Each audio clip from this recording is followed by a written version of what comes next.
Chloe San Jose kasi na siyempre girlfriend ng ating golden boy na si Carlos Yolo. Kung ano-ano ang mga binibintang sa kanya. Nakisyo daw kung saan daw sa pinulot, kung saan daw siya nanggaling, at kung, naku, pati yung mga ano niya, chine-check na. Pati yung mga educational attainment niya. Let's go!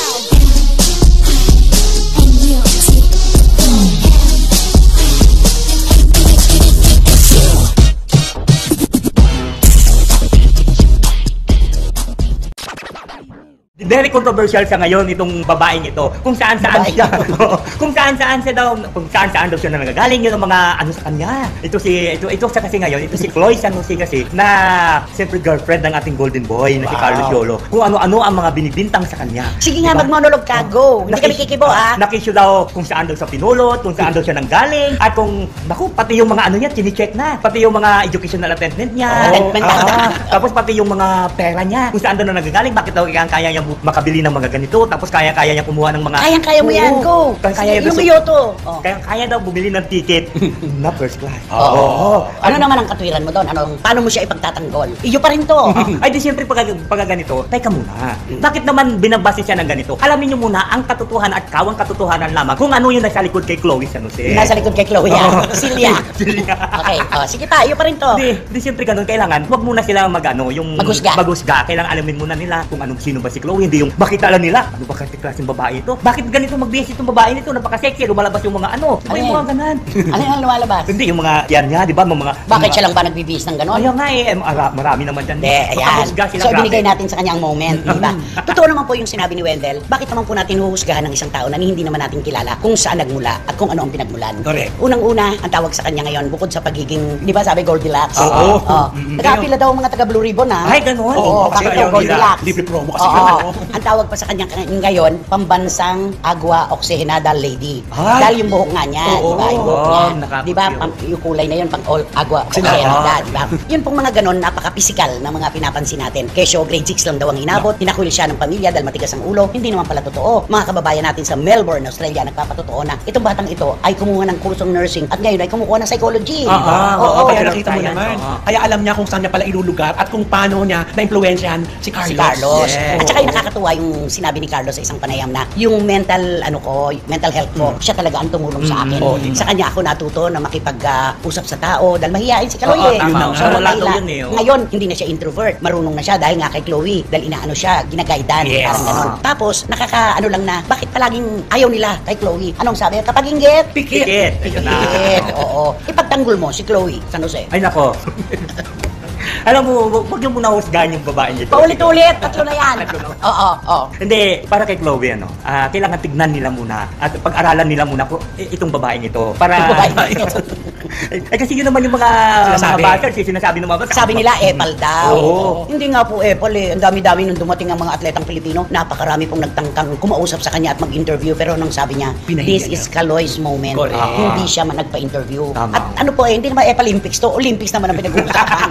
Diba? At saka puso po ni Chloe ang naghanap sa kanya, yung nagsabi na saan ba napulot ni Chloe itong si Chloe. Hindi po siya basura para sabihin ninyo na saan napulot. Diba? Napakasakit nun para bang nakita ka lang sa kung saan, nakita ka lang sa may tabi ng pusali, sa basurahan. Hindi naman po tama yun. At hindi po nadidiktahan ng puso. At si Chloe ay hindi magpapadikta. Diba? Correct. At saka higit sa lahat, may relasyon po sila. Yun.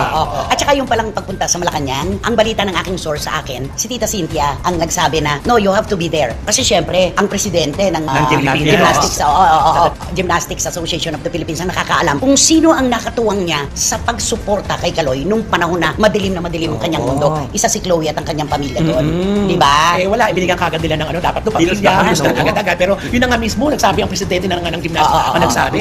Diba? Nakakalungkot lang na, ewan ko ba, parang kumahal niyo po talaga si Chloe, dapat maligaya kayo kung saan siya maligaya. Diba? Total naman, isang araw uuwi rin sa kanyang pamilya si Chloe. Maniwala po kayo, iisa lang ang kanyang pamilya at uuwi siya. Diba?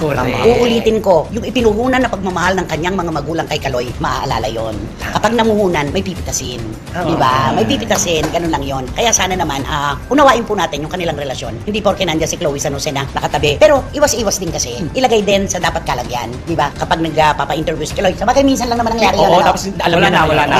She knows her place now. Yes, nung nabash na siya, sabi niya, okay. Pero natuto naman, agad-agad. Ayan. At sa mga nanunumbat po kay Carlos Yulo, kung bakit hindi man lamang niya pinasalamatan ang Japanese coach niya na si Coach Munehiro Kugimiya. Parang tumanggap lang po ng award na artista ito. Sa paghahawak ng tropeyo at sa speech, may mga nakakalimutan. Hindi naman po lahat ay maiintindihan Tama, at hindi lahat maaalala ng minsanan. totoo. Si Coach po ay pupuntahan niya sa Japan at personal na pasasalamatan ni Kaloy. Ayun. Kaya si Coach Kugimiya, hindi po mabubuo ang kanyang karera, ang pagiging kampiyon niya sa Olimpiada ng 2 gintong medalya kung wala si Coach Munehiro Kugimiya. Ay, Matapos nga lumabas ang balitang ito ay umani agad ng samot-saring komento mula sa marami sa ating mga kachika. At marami nga sa kanila ngayon ang hindi napigilan ng kanilang sarili na maglabas ng kani-kanilang hinaing at komento sa mundo ng social media. And the netizen posted, ganyan talaga ang ugali ng tao. Kahit hindi nila gaano kakilala ang isang tao, basta iba sa kanilang mga mata ay agad huhusgahan nila. Natural na yan sa isang tao, kahit ano pa man ang lahi mo. Kaya nga may tinatawag tayo makibagay at makisama. Si Chloe, alam naman natin na taga-ibang bansa siya. At alam din naman natin na talagang natural sa kanya ang magsuot ng sexy na halos maghubad na sa daan. Kasi culture nila yon sa kanila. Pero kahit ganun ay alam naman natin na nasa Pilipinas na siya. At alam naman natin ang Pilipino na gusto niyang makasama ng habang buhay. At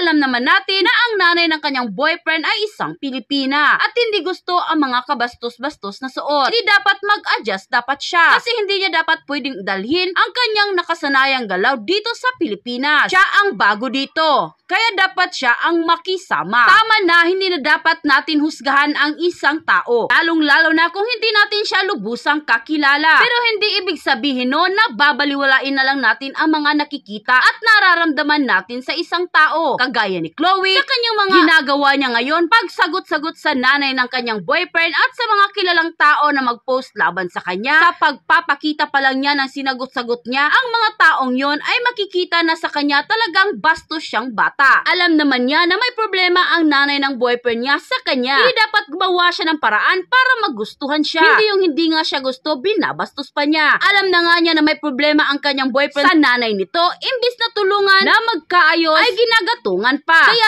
lalong lumalaki ang problema. Basta kayo na lang bahala kung anong ang basa nyo kay Chloe. Basta ko, hindi ko talaga gusto ang babaeng yan. Para kay Carlos. End quote. At yun na nga mga kachika, kung nagustuhan mo ang hot topic natin for today's video, ay ano pang inaantay mo? Mag-like ka na at i-share mo na din para mas marami pang magkakaalam sa hot topic na ito. Maraming salamat! Let's go.